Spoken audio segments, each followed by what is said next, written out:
Oi pessoal, sou o Miguel Chain, mais um vídeo do Culturismo sabadão pra vocês aqui, sem demora então. Vamos ao assunto de hoje, começando com o Lucas Coelho, que postou isso aqui ontem, tá postando aqui fotos das suas costas, tá assustadora a condição dele, né, tá muito seco, faltando agora 5 semanas para o Mr. Olympia, 222 libras, aproximadamente aí 100 kg e 600, 100 kg e 700, lombar fibrando, aqui os dorsais estriados, e a gente continua acompanhando o Lucas aí, a evolução do físico dele, a evolução no condicionamento dele, torcendo muito para que eles consigam os vistos. Tem algumas coisas acontecendo aí, parece que vai rolar. Vamos continuar acompanhando e assim que tudo der certo, a gente vai ficar sabendo aí, pessoal. Sempre lembrando vocês que esse vídeo aqui é um oferecimento de Growth, qualidade internacional e preço direto da fábrica, os melhores suplementos. Sempre que for comprar Growth, use o meu cupom, Chain, você ajuda muito o canal e mostra para eles que vale muito a pena continuar apoiando o nosso projeto. O link tá na descrição.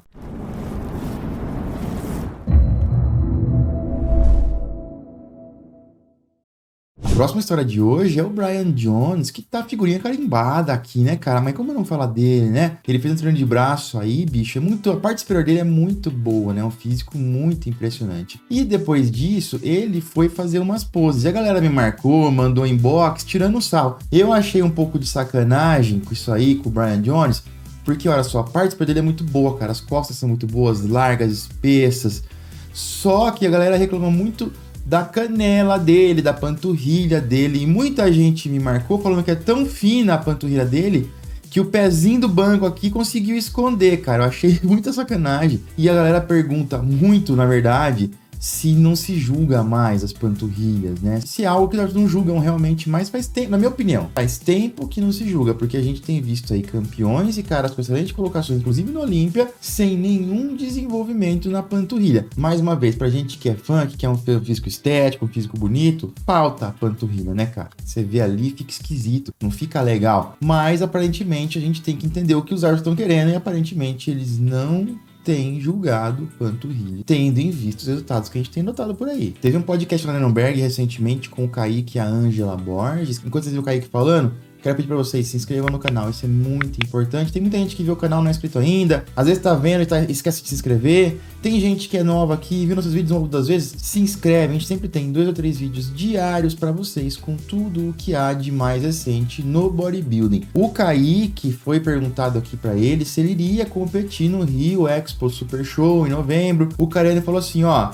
o Diogo tá confirmado, o Felipe Franco tá confirmado, e você vai ou não? E aí o Kaique fala o seguinte, ele explica que não estará no Rio, não vai competir no Rio. Já ganhou lá no passado e tudo, e ele falou o seguinte, meus planos são os seguintes, competir no Olímpia, competir no México, uma semana depois, tem um show no México, uma semana depois, pra já garantir a vaga, segundo ele. Lembrando que na Men's Physique, como tem muitos shows por ano, são mais de 25, as regras mudam um pouquinho. Então o top 5 do Olímpia não se classifica. A classificação é somente o primeiro do Olímpia, o campeão de cada show profissional e os 5 primeiros nesses pontos. Então o Kaique já quer ali competir no México, ganhar no México, garantir a vaga, descansar, fazer um off-season e se preparar para shows aí que ele considera muito importantes e que realmente são shows extremamente importantes, que são Pittsburgh Pro e New York Pro, títulos que ele busca aí. E se ele fosse competir no meio de novembro, no fim de novembro, ele quebraria esse plano, esse off-season no meio, ele não conseguiria fazer o que ele pretende fazer para 2022, totalmente compreensível. Então, no Rio de Janeiro, devemos ter aí um embate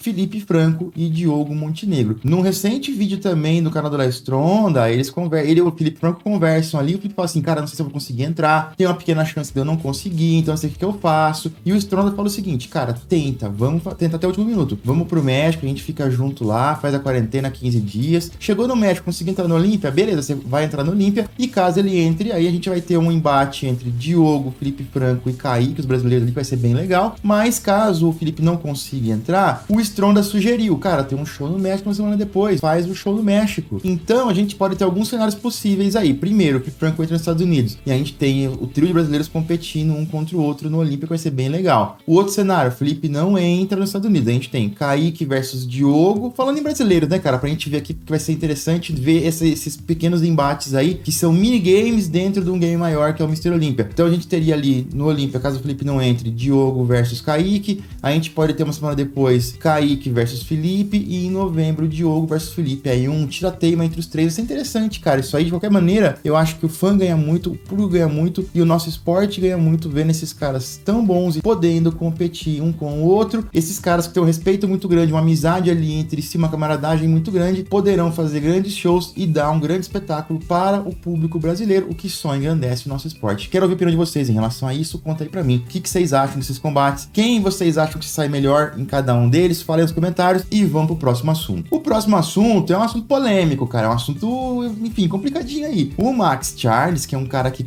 deveria conseguir melhores colocações, com toda certeza, vem apresentando excelentes físicos e tudo mais. E sei, consistentemente, ele tem pego posições menores do que ele merecia. Mas enfim, isso é uma outra história. Ele colocou aqui uma postagem, alguns dias atrás, 5 dias atrás, e mostrou o abdômen. E ele coloca na legenda, melhor região de abdominal da atualidade. Eu não vou nem entrar nesse assunto. Aí ele fez uma outra postagem, se já era meio absurdo, ele fez a postagem aqui fazendo essa maquininha de elevação lateral, que é muito legal. Ele coloca na legenda, os melhores deltoides posteriores do jogo. Provavelmente...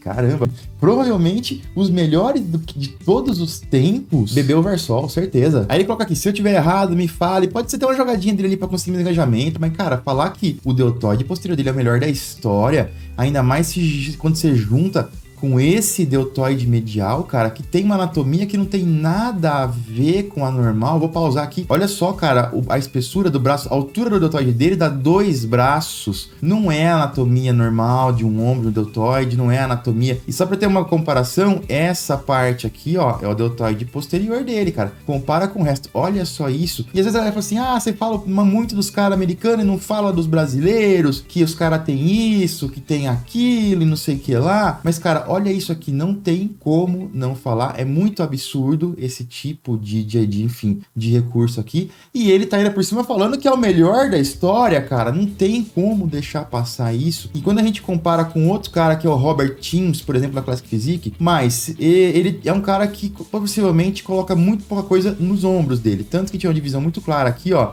isso tudo aqui, ó, é o deltoide posterior dele, e a gente vê que tem uma separação clara entre o deltoide posterior e o medial e o frontal. A gente vê que tem claras divisões, e mesmo dentro das cabeças musculares individuais, a gente vê estriações e cortes, cara, o que é muito difícil. E percebam que é plano o ombro dele aqui, porque o deltoide ele é um músculo que fica mais arredondado e tal, pela anatomia, mas quando ele contrai, ele fica plano. Então, como ele tá fazendo aqui no de costas, como não tem nada ou não tem muita coisa aqui dentro, a gente vê que é um músculo que não tá super arredondado, não tem um calombo indo pra cima, é meio que plano da altura aqui do braço dele, e a gente compara com o Max Charles, cara, não tem nem o que comparar. Mas esse é o bodybuilding, eu quero a opinião de vocês em relação a isso. Esse tipo de coisa deveria ser penalizado? Deveria ter algo mais concreto, mais explícito e mais agudo no julgamento que penalizasse esse tipo de aplicação? Conta aí pra mim nos comentários. Por enquanto é só, daqui a pouco eu volto com mais vídeos pra vocês, pessoal. Se curtiu, deixa o seu like aí, porque ajuda muito a gente. Valeu!